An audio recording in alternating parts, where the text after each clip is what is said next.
Yay! Happy Monday! Happy Monday, journeyers! Yay, we're here. What a fun Monday. I don't know about you out in Texas, but right through my window, it is raining. It's storming.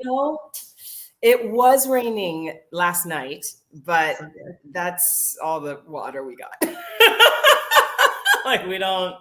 It pretends to rain. Gus was like, it's gonna rain all day. It's supposed to rain all day. I was like, nobody rains all day in Texas. Nobody does that. Oh, well, that's sad.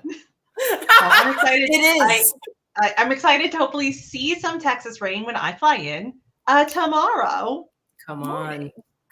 It's going to be great. We are doing Rest Fest. We are moving into some really amazing stuff as far as the workshops that we're doing. Luke is doing a drama therapy workshop. We are doing oh my gosh, we need to talk about this. We are doing an attunement focused improv workshop.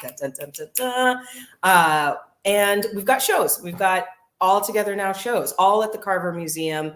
And it's just exciting to have you all the time. Come and visit us. I'm excited. Do you have, speaking of, you always show up with a topic, and I didn't check the table to see if you had written one. Do you have one, or would you like to go on talking about because I had a thought, but you probably have. Here's the thought I wanted. I have two thoughts actually. So obviously, we are talking about reconnection this month. The big theme is community. And I had two thoughts. One, reconnecting with people after something difficult has happened, like a strain on a relationship, or reconnecting with anything after a strain on the relationship between you and that thing. And how does improv help us? And then reconnect. You and I were I'm throwing you like a tiny bit under the bus, but you and I were just before the show talking about like the legitimizing oneself and feeling that pullback, that feeling of like, oh, I don't, maybe I'm not the one to speak up about that. Or what I have to say, maybe someone else can say it better. But that the reconnecting of like your power maybe, and the thing that you do just knowing that it does have power and weight. So those are my two thought processes today. And the first one, it's funny. It sounds like that's like a transition from last week, right? Where we talked about our self-worthiness in relation to a bigger picture, right? Yeah. And I think this is fairly similar in terms of, reconnecting with our own self-confidence of like, what I have to say is cool. And what I am an expert in is cool, and other people will want to listen to it. So people in the chat, hi. When you get a chance, feel free to put in your chat. I want to know what you're an expert in. That's super cool. That you would wish to reconnect with your self-confidence in terms of talking about it. Because for me, it's getting in front of a group of non-behaviorists and trying to make behaviorism cool. Yeah, it's because for me, it's being an improviser, right? And getting in front of a whole bunch of non-improvisers and really relating exactly what we're doing, the importance of improv, right? And feeling feeling like an expert. I know I'm an expert. I was looking up a word. What was it? Oh, I wish I could tell you, but it was, it was an adjunct professor. I was looking up like, what? Do you get to say you're a professor if you're an adjunct professor and what that means? Anyway, one of the words that they were using to describe what an adjunct professor is an expert in their field. Like they are an expert in their field. They're hired on to do this, to teach this thing. I may become an adjunct professor. Like, just quiet. Don't tell anybody. Don't say anything. I won't tell anyone except for the entire internet who is currently watching. Exciting. I know, right? I love it. So yeah, let's talk about this a little bit. The first part is reconnecting to your expertise, like the feeling of, man, am I the right person to say the thing? How does improv and the practice of improv or help us with that? What does it teach us? Mm-hmm. Well, I think there's again a lot of the stuff that we talked about last week in terms of we follow our feet and we get reinforced by our team, right? We have a team that supports us. So similarly, I personally don't believe that any one person is an island, and this is a thing that you can really do on your own, right? I think part of this requires surrounding yourself with a community of people who are able to express their interest in you, in what you're doing, and appreciate and understand and provide you that reinforcement of, even if, not in the way that we think about like telling a kid like, oh, great job, you're so smart, but like having an intelligent conversation with someone and being like, oh, wow, that's really interesting. The way that we've been putting together On and Off Shannon is finding people who are like, holy crap, that is interesting, that is fascinating, that does actually apply to my life, right? And building a community in that way.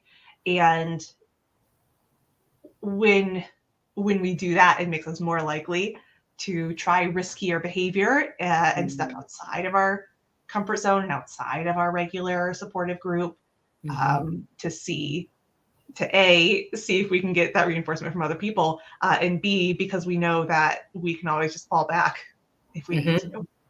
Yeah. One of the things that I've noticed is when you're in a community of people, specifically, like I will speak from improv lens.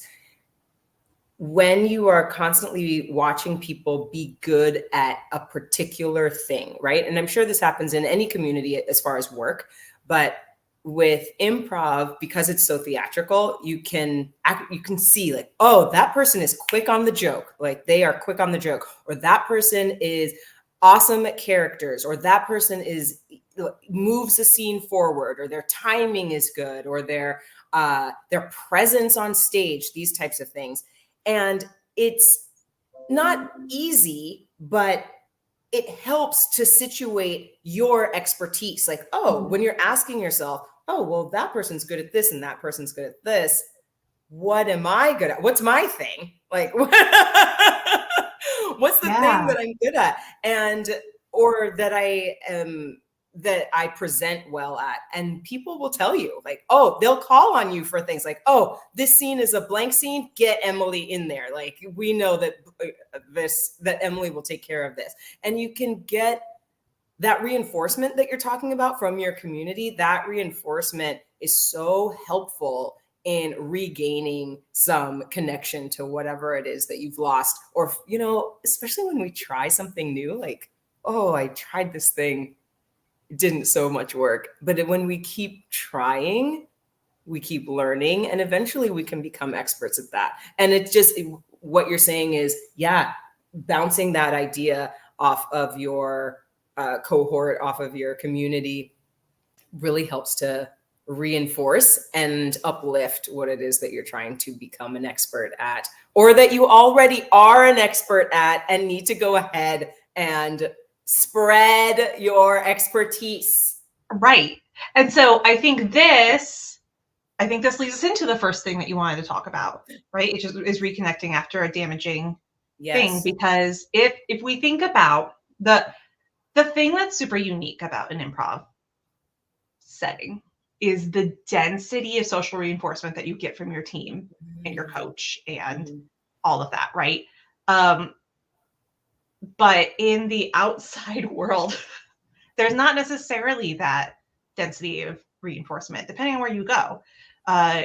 You might have some pretty dense punishment schedules, right? If you are in a toxic work environment, say, where people are constantly critiquing you or putting you down.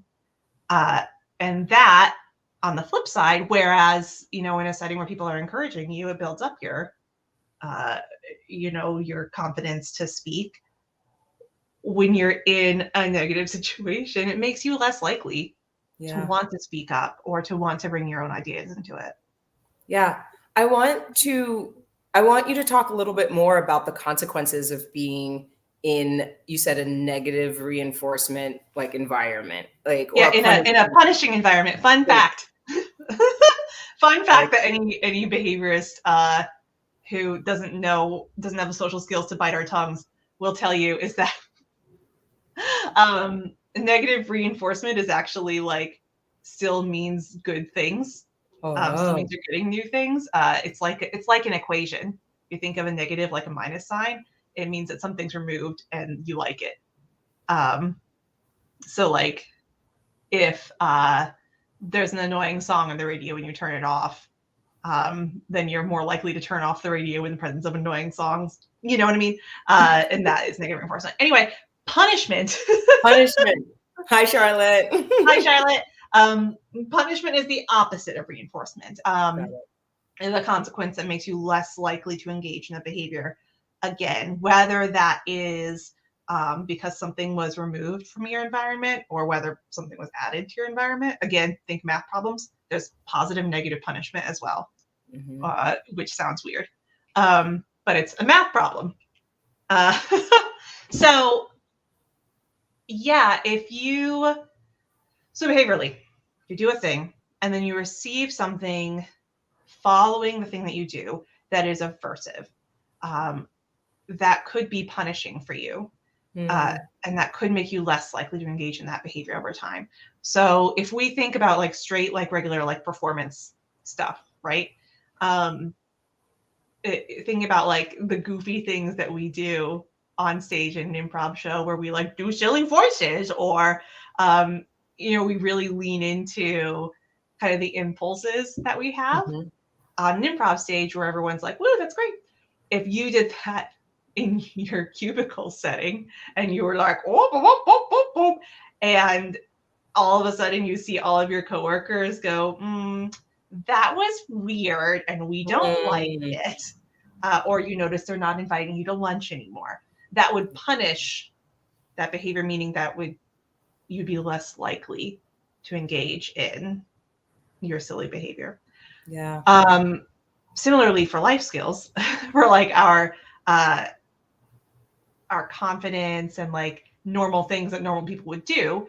If you are in an environment where every time you give an idea, someone tells you that's stupid or they just ignore you, or when you speak up, if you get in trouble, you're less likely to do those things versus an environment that supports you in those endeavors. Yeah. I'm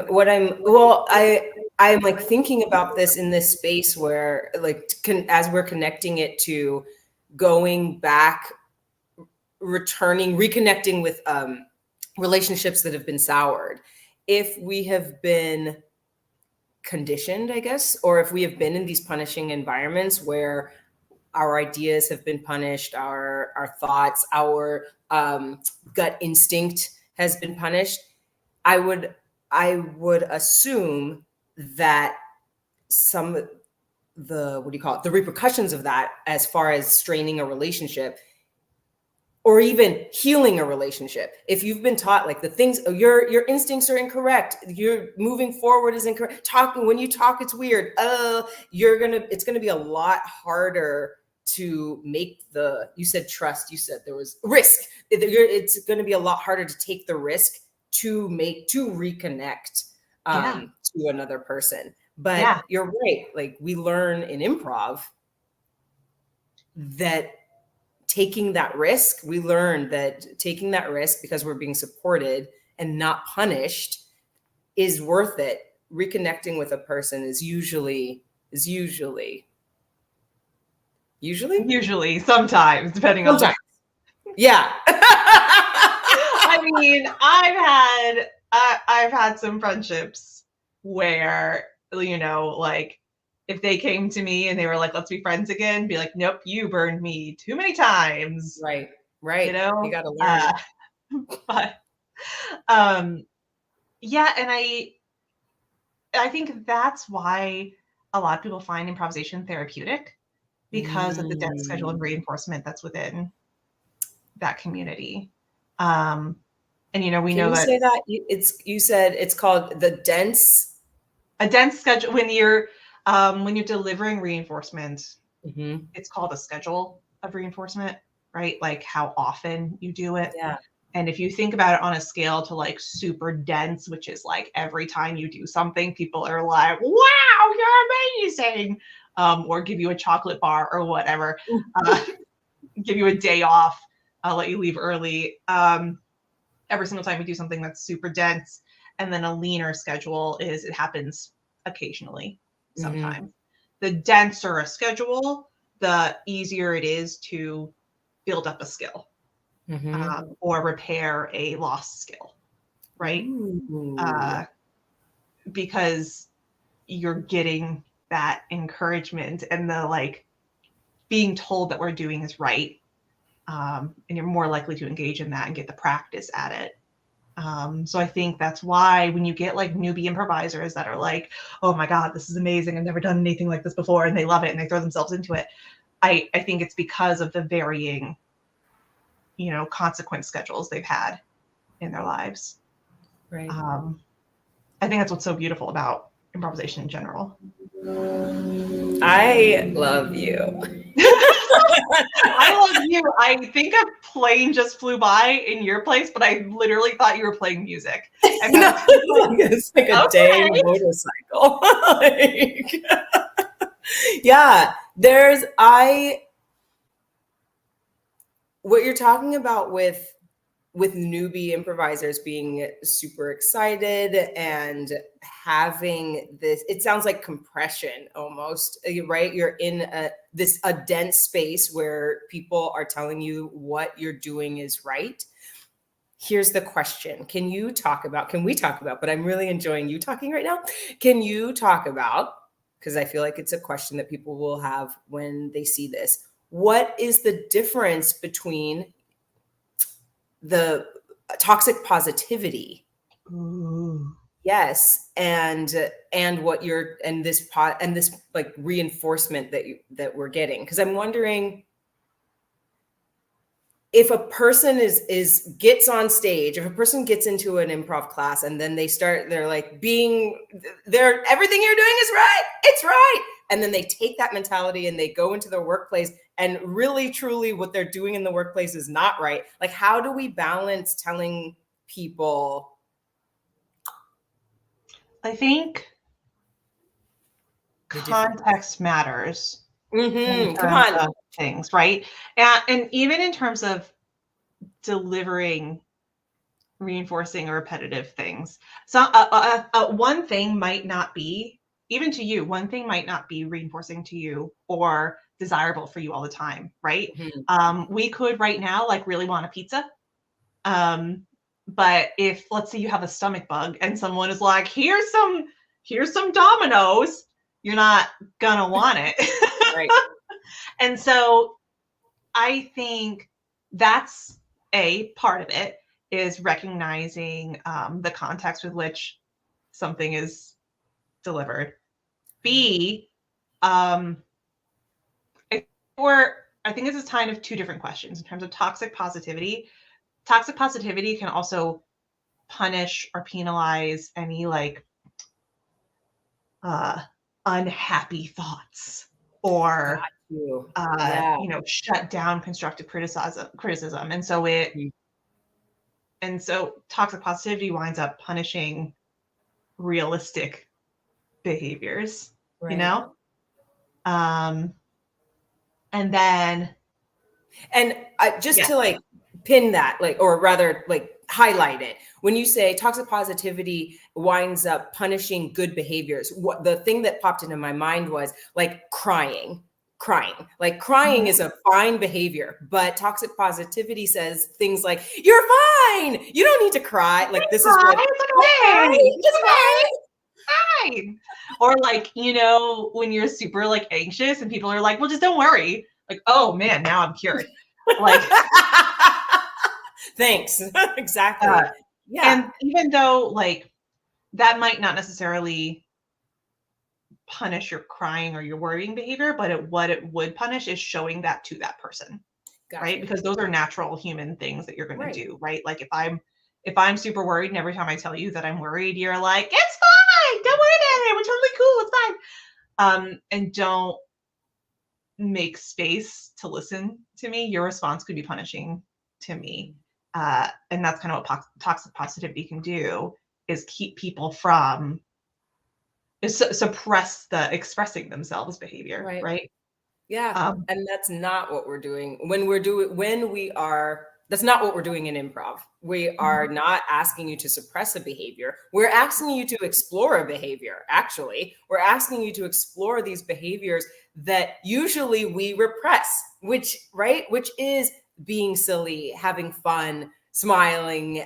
Like, what is it that your body is asking you to do? This is a safe space to try it out. And then we also have, because we're on a team and people are giving you feedback, you'll get the feedback that you need. Maybe talking about that topic all the time makes lots of people feel uncomfortable. So we can you were talking about context. Like, okay, let's roll that back. Maybe that's a topic you talk about with your gynecologist. Great. right, exactly. And being, and that uh, saying something like that to someone, yes, that would be a punishing behavior in that context, but also our entire lives are made up of reinforcement and punishment. It's not always a bad thing, right? We have been socially conditioned to not talk about like our various holes in public, right? Because that would be punishing. Like when you're a small kid and you're like, oh, I'm gonna talk about this, and your parents were like, no, that's that's how we grow up in society and learn the rules of society. Right. Oh no, I had something else that was good. That was about what you were saying in terms of feedback. Oh, because in order to create flexible responding from our improvisers, from our newbies, from our people, so that they can go into the workplace and not just be like chipper goofy, like expecting yes ands all the time. We need to also be able to embrace the other things and reinforce and model the other things during, like within our improv classes and workshops, right? Being able to discuss what no looks like, what respectful no looks like. Yep. Discuss boundary setting and all of those things that you don't necessarily go, yay, good job about, so that we can be flexible when we go into other contexts. Right. We have practice there. I say that part again. So we can be flexible when we go into other contexts, and that we have practice with those things, right? That practice. Yeah. We practice being able to say no. We practice being able to like set boundaries. In again, a place where you are respected and listened to, and you get, some kind of reward, reinforcement for those things. Yeah. And then to continue on that track, when you are practicing, when you are in an environment that is practicing listening to you, right? When you are supported, you are being listened to, you're being heard, you're being understood, and you are being encouraged to share. This helps us take risks towards repairing relationships. Yes. Yes. Uh-huh. And especially within yourself, but also learning new skills to repair possibly your relationship with others, right? Within similar contexts or guidelines, right? And especially what's really nice is if you're able to like explore different emotions on stage, say, and then you're able to be like, oh, okay, I've been here before, I've practiced this thing, and now I can explore that tough conversation or some component that is probably hitting in realism with someone in your life that you need to reconnect with. And then to just like take the train just to the next stop. You said it. You said the someone in your life you need to reconnect with. Also, sometimes it helps us reconnect with self. And when we are reconnecting with self, then we can it elevates or it encourages that reconnection with your expertise and your confidence in being an expert in whatever it is you're talking about. Yeah, if you're bolstering yourself anyway, and then you can connect with others more easily. It's like that old adage that like love yourself before you love. You know it. You know it. You've been there. You've been on TV. You've been listening to the internet. Love yourself. Connect with yourself. Makes it easier to connect with others if you're confident in yourself and you know you. Yeah. I'm thinking we are like running out of time. I'm thinking of two games, or I am thinking of two games, but now I can't remember the second one. So the one game that I'm thinking of is 1 Minute Expert, I believe. And I think that's the one. There's a game, who knows, like many versions, but you're talking, someone steps out, you're in a line. You're talking about marshmallows. You're an expert on marshmallows. You're talking about it. Somebody else steps out in this line and is like, I object. That's incorrect about marshmallows. I'm taking over talking about marshmallows now. And this person is talking about marshmallows. Great. Games like that help to practice literally being an expert. And it's not necessarily like I'm practicing bullshitting, but you are practicing being able to step out confidently and have fun with and make mistakes. That's the other thing. And make mistakes, right? It's okay to make a mistake and have your team laugh, have your team have fun with it, and move forward through that. Because I feel like there are lots of games that we play that are just inside the game. Like, wow, I'm learning a lot about myself right now. It is also, I mean, back to when we were talking about like punishment being contextual, it can also decrease the perceived magnitude of someone saying, hey, you're wrong, right? Because if you're playing that as a game, and you're getting used to being like, all right, well, let's hear what you have to say, and like stepping back. When you hear that in the real world, it becomes less intense. It like loses its power. Sting and power. Yes, which helps because when that's the one thing, well, there are many reasons, but one of the things or reasons why we don't reconnect is the fear of being rejected by whatever it is, any relationship, anything that's on the other side of the relationship train. We're feeling fun fact, that's part of negative reinforcement when we're like avoiding, bringing it back. If you're avoiding something and then that thing doesn't happen, right? Like if you were like, I'm gonna stay quiet and like file my papers and not say anything, and then you don't get embarrassed, you're more likely to stay quiet and say nothing because you're avoiding embarrassment. Right. Your staying quiet behaviors rising. Right. Oh, and that's so the intensity, the repercussions behind practicing staying quiet. Ooh, because then when it is time for you to speak up, the embarrassment is that much higher, right? Like, it's hard. It's a whole thing. It's all. Look, here's a secret about behavior. It's a whole thing.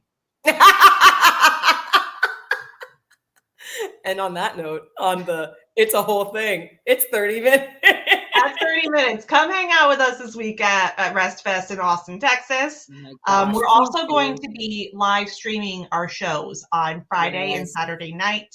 If you go to our website, onandoffthestage.com, and go to upcoming productions, all of our links are there, including the Eventbrite to live stream. So if you're not in Austin, Texas, you can watch us. Small donation fee in order. Pay what you can. Pay what you want. Pay what you want. Pay what you think is appropriate. How much do you love us, Mom? Do it. But yes, do. We have so many things coming up. All of this is this week. And then things like Discord. Join our Discord, join our Patreon page, and talk to us. We are pushing, I'm going to say this, we are understanding now that what we are doing is attunement-focused improv, right? Yeah, baby. Yes. That's our jam. We're not, this isn't a comedy improv party time. This isn't a let's get serious about like your scene work time. This is attuning to yourself and to your environment through improvisation. With that, attuning to yourself and to your environment with improvisation, you can do that on and off the stage. See you later. Bye.